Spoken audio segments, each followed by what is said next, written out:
لیے 6 کے 6 میزائل جو ہیں وہ ہوا میں تباہ کر دیے گئے. نا اب یہ انیشیٹو آف اگریشن تو ہو گیا.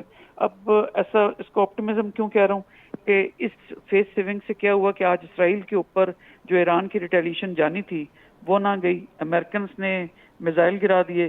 At the same time Iran میں آپ نے دیکھا کہ وہاں جشن منایا جا رہا ہے. تو all one one kind of situation جو ہے ہوگی. اور اب یونائٹڈ نیشن سیکورٹی کونسل کے اندر پاکستان اسپانسرڈ یا سپورٹڈ ایک ریزولوشن بھی جو ہے وہ جنگ بندی کی یا فار دیٹ میٹر جو ہے وہ ڈی ایسکلیشن کی وہ بھی لائی جا رہی ہے.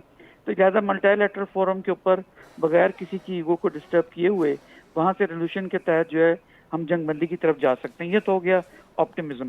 اب پیسمزم کیا ہے کہ یس بہت خطرناک چیز ہے اگر یونائٹڈ اسٹیٹس نے اپنی کریڈیبلٹی مڈل ایسٹ کے اندر as a net security provider to different regimes in مشرق وسطیٰ کے اندر ون، اور سیکنڈلی دنیا میں وہ جو سول سپر پاور یا یونی پولر ورلڈ کا جو اسٹیٹس اس وقت ہے ورلڈ آرڈر کا، اس کو مینٹین رکھنے کے لیے وہ کبھی بھی وہ افورڈ ہی نہیں کر سکتا کہ وہ اس کو اوائڈ کر دے یا اس کو درگزر کر دے اور کہے کہ ڈی ایسکلیشن کی طرف جاتے ہیں. تو لہٰذا یہاں پر ایک پوزیشن آف اسٹرینتھ سے ڈی ایسکلیشن کے جانے کی طرف جانے کے لیے یا فار دیٹ میٹر جنگ بندی کے لیے آل لائکلی ہے کہ امریکنز ریٹیلیٹ کریں اور ریٹیلیٹ بھی پھر میسیولی کریں تاکہ پھر بعد میں کبھی کسی کی ضرورت نہ ہو کہ یہاں پہ مشرق وسطیٰ میں خاص کر کے اور ارسوائل جہاں جہاں پہ ان کے اڈے ہیں وہاں پہ امریکنز کے ساتھ وہ کسی قسم کے میس اپ کر سکیں.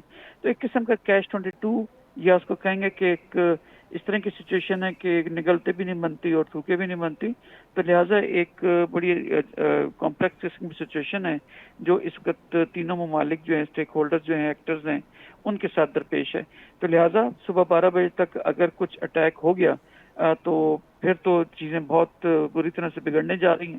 اگر نہیں ہو تو پھر ڈی ایسکلیشن کی طرف جائیں گے. اب اس سے مزید اگر آپ دیکھیں تو یہ سب کا سب پاور گیم ہے. یہ سب طاقت کی جنگ ہے، جی اپنی کریڈیبلٹی بنانے کی جنگ ہے. اس میں باقی P4 اسٹیٹس کو دیکھیں جس میں یو کے، فرانس، کسی حد تک جرمنی اور رشیا اور چائنا، وہ اس وقت بڑی محتاط قسم کی اسٹیٹمنٹس دے رہے ہیں. وہ ڈائریکٹلی انوالو نہیں ہونا چاہتے کہ ان کو پتہ ہے کہ ان کی انوالومنٹ تھرڈ ورلڈ وار ہے. اور تھرڈ ورلڈ وار کے دیکھیں تو لیتھلٹی آف ویپنز اور ایکیوریسی اس قدر بہترین ہو چکی ہے، یہ شدید ہو چکی ہے کہ افورڈ نہیں کر سکتے. تو لہٰذا وہ بھی ملٹی پولر ورلڈ کی طرف جانا چاہیں گے، پاور کی ڈسٹریبیوشن چاہیں گے امریکہ سے ریسٹ آف دی ورلڈ کی طرف.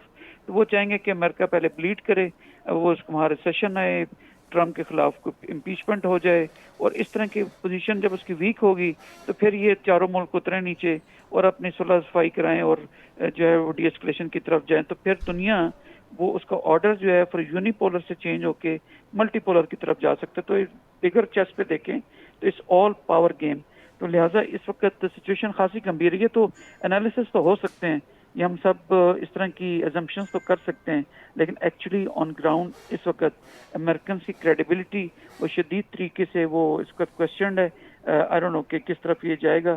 Let's hope for the best کہ ایگوز جو ہیں اس کو پس پش ڈالا جائے اور جو انسانیت ہے اس کو بچایا بالکل جائے. سر، آپ کی آپٹیمسٹک اپروچ جو تھی اس پر تھوڑی سی اگر ہم بات کر لیں، جس طرح سے ایران نے یہ میزائل داغے ہیں اس حوالے سے بھی ہم دیکھ لیں، امریکی بیسز پہلے خالی کروا لی گئیں جس طرح سے آپ ذکر کر رہے تھے. جو فرانس کا بیان سامنے آیا ہے فرانسیسی صدر کا، انہوں نے بھی کچھ ایسی بات کی کہ اب اس معاملے کو ختم ہو جانا چاہیے، ہم امریکہ کے ساتھ شامل نہیں تھے اس حملے میں، ایران نے بھی غلط کیا. تو اب یورپی یونین کی بات کریں، دیگر ممالک کی بات کریں، تو بیانات تو کچھ ایسے ہی آ رہے ہیں کہ مذاکرات کے میز پر آ جائیں. تو آپ کو لگتا ہے کہ ایران اب سمجھ رہا ہے کہ ہم نے جتنا ڈیمیج ہوا اس کو کسی حد تک سیٹل کر دیا جو ہم کر سکتے تھے؟ جی بالکل. دیکھیں نہ صرف فرانس کی جانب سے بلکہ امریکنز خود بھی کہہ رہے ہیں. CNN کی بھی رپورٹ آئی کہ پریزیڈنٹ ٹرمپ مزید ایسکلیشن کی طرف یا جنگ میں امریکہ کو انوالو نہیں کرنا چاہتے. کیوں؟ اس لیے کہ وہاں پہ اینٹی ٹرمپ ایڈمنسٹریشن مظاہرے ہو رہے ہیں. وہاں پہ جو تارکین وطن ہیں جن کے ساتھ پرومسز کیے گئے وہ پورے نہ ہوئے، وہ باہر نکلے ہوئے ہیں. اوول آفس یا سینیٹرز جو ہیں وہاں پہ جو کانگریس ہے وہ کھڑی ہوئی ہے. اس سے پہلے CIA کو ٹھیک دیکھیں ہے اور بریگیڈ صاحب، بہت پینٹاگون کو. شکریہ آپ کا. آپ 365 نیوز سے بات کر رہے تھے. ابھی آپ کو